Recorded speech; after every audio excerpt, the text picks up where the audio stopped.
All right, we're in Isle of Palms. Isle of Palm. There's my baby. On the beach. First time in years.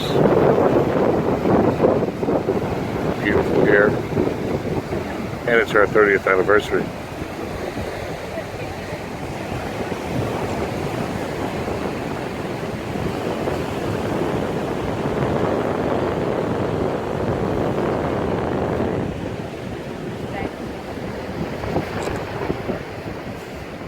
Yeah, we're not staying in one of those fancy jibs down there. We're about a half mile down the beach. Some beautiful homes, let me tell you.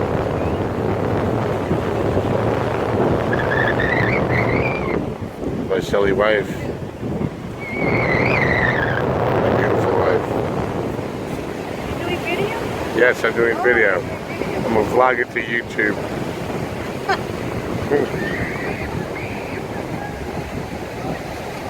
Look at that view.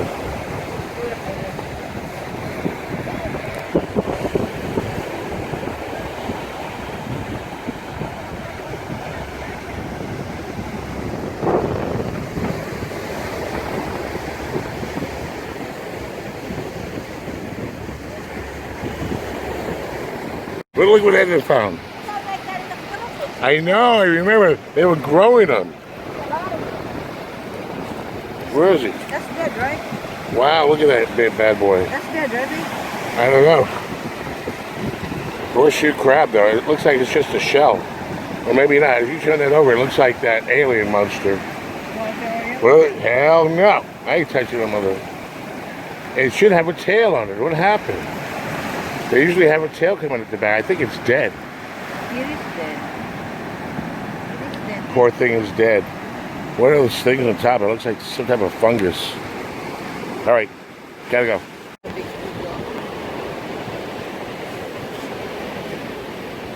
Look how beautiful it is. This is our 30th anniversary today. I'm talking to the camera. Here's my beautiful wife on the beach.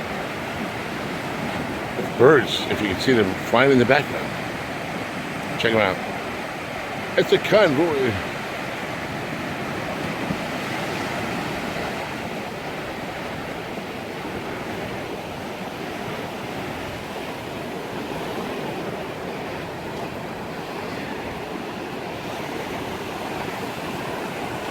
Find somebody over there.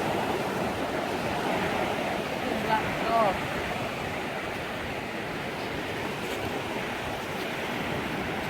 Look at that over there.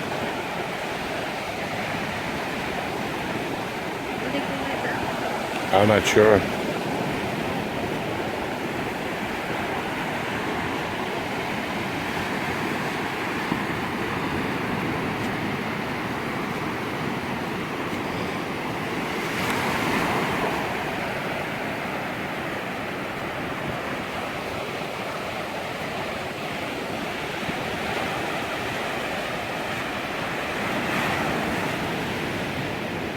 It's supposed to rain today.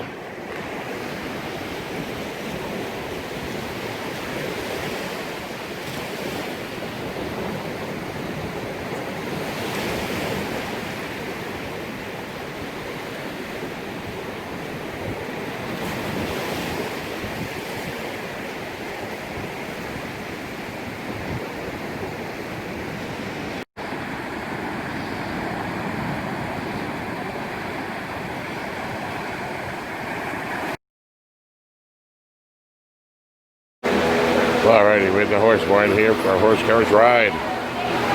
There we go, Mr. Ed over there. My beautiful wife. Did I say my beautiful wife?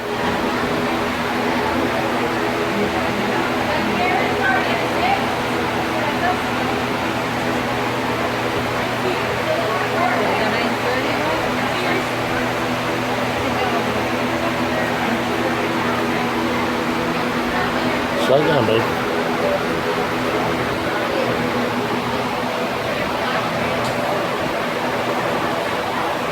seeing it or not, just raise your hand or shout your question out. Don't worry about disrupting my train of thought. I don't have one. All right? You can just jump right in. And I'd like to think when you combine all my experiences, there's not a question y'all can ask me that I can't make up an answer to. So just fire away. I'll give y'all 3 guesses why we call this Church Street. That church up ahead, yeah. St. Replace a church that burned down in a fire in 1861. Y'all started to notice a pattern yet? We've seen 2 churches so far. Yeah, they're both replacements for churches that burned in fire. Are those real graves? Real graves? Oh, those are real graves, yeah. Somebody just asked, are those real graves? We're actually going to see this area again at the end of the tour. They had us reroute it, so we would usually start the tour going that way and then coming across. We're actually going to see this twice, and I'll talk about these gravestones on the way back because it is fascinating. So this church is a replacement for a church that burnt down. Notice that there's no cross on top of that church. There's a golden ball. At the time Charleston was founded, England and Spain were at war with one another. England was officially Protestant, Spain was officially Catholic. So early Protestant churches in Charleston, and this is true throughout the colonies and even in England, were built without crosses on top because a cross was considered a Catholic symbol at that time. 3 of our most important restaurants right here in a row. Coogan's Porch is the oldest continuously operating restaurant. Coogan was the name of a dog that used to hang out on that porch. He's actually buried right next to the stairway. Huss was voted the best restaurant in the United States 2 years ago by Bon Appetit magazine. And about 6 months ago, somebody asked me on tour, they said, Van, what's your favorite restaurant? And I honestly answered, I don't have one. And this gentleman said, well, where have you eaten more meals than any place else? It's a really good follow-up question. Turns out it's 82 Queen. I've actually eaten more meals at 82 Queen than all the other restaurants I've eaten at combined in Charleston City.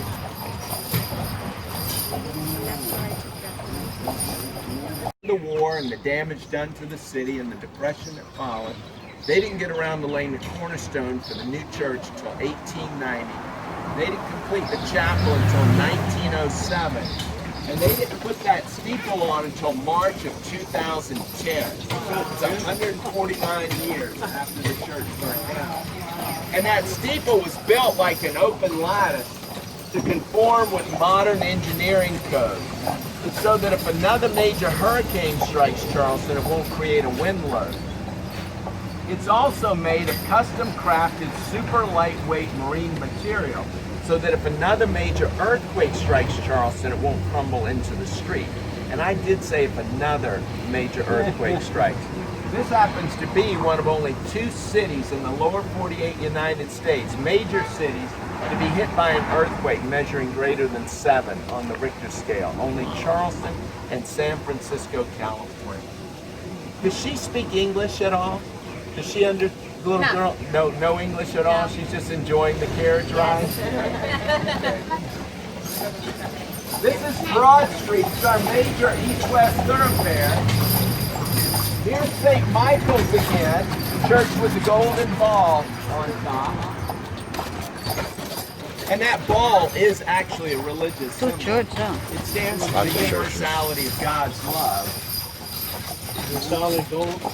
It's not solid gold, but it does have a gold plating on it. Yeah, it's a gilded ball, as we would say. Now, we just crossed Broad Street. That's our major east-west thoroughfare. It cuts the city in 2, north to south. And so Charlestonians are prone to talk of the city as having 2 major divisions, north of Broad, which is where we just were, and south of Broad. Y'all have heard of the haves and the have-nots? Mm-hmm. The haves live north of Broad, the have a whole heck of a lot more live south of Broad. Yeah, forget the have-nots. So in Charleston, people have developed a nickname for people who live south of Broad. I'm just going to tell y'all how my mama used that nickname. My father's best friend grew up south of Broad. His name was Ed Lowndes. My mother was never around my father's best friend that she wouldn't at some point catch somebody's eye. And she'd say, you know, Ed's a pretty nice fella for an SOB, isn't he? And then she'd wink and say, now, it doesn't mean what you think it means. It means south abroad. Y'all from Sweden, do you know what the term SOB means in English? I think so. Yeah, I'll explain it after we get off the camera. It don't mean south abroad either. No. But you know, my mother used that as a term of endearment. She didn't use it as a term of derision. Are these people's personal residences? Yes. So somebody just asked, are these personal residences? These are private homes. And one of the things y'all may have noticed already is how skinny many of the houses are. Like Of the roughly 5,000 historic buildings in this city, approximately 2,400 of them look something like this. They're only one room wide, and they're turned sideways to the street. Look where the front door is. Yeah, on north-south streets they face south, and on east-west streets they face west. They were built one room wide so that when you open the windows at night, there were no interior walls to interfere with the sea breeze. They face south or west so that they can catch the prevailing sea breeze. Now, they were originally built without porches, and without porches it's very easy to locate the front door. But the most common architectural question by far that tour guides are asked is how come so many of the houses have the porches on the side, like this house right here? Well, you should know the answer now. The porch is not on the side, it's on the front. The house is turned sideways to the street, and that door that you see is fake. It's called a privacy door. All it does is open onto the porch. How long is spaced out? No, they're not row houses. So a row house is and we would have seen row houses if we hadn't been rerouted from the beginning. But row houses are townhouses. They're built with one wall immediately adjoining the other. Morning. How y'all doing? Hey.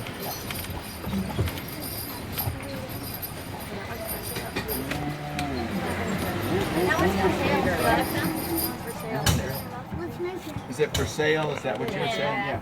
Here's how you calculate the price of property in Charleston, and this is a common way of doing things, is you calculate either per square foot or per 1,000 square feet.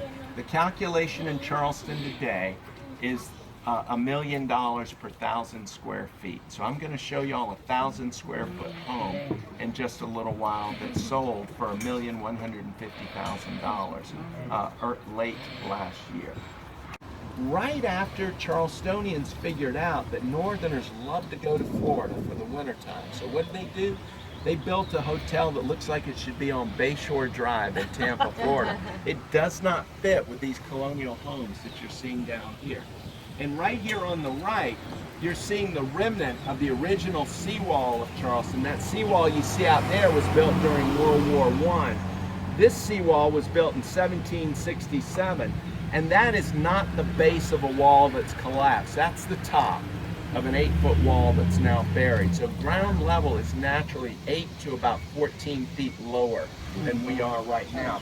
Turns out that about 1/3 of this entire peninsula is landfill.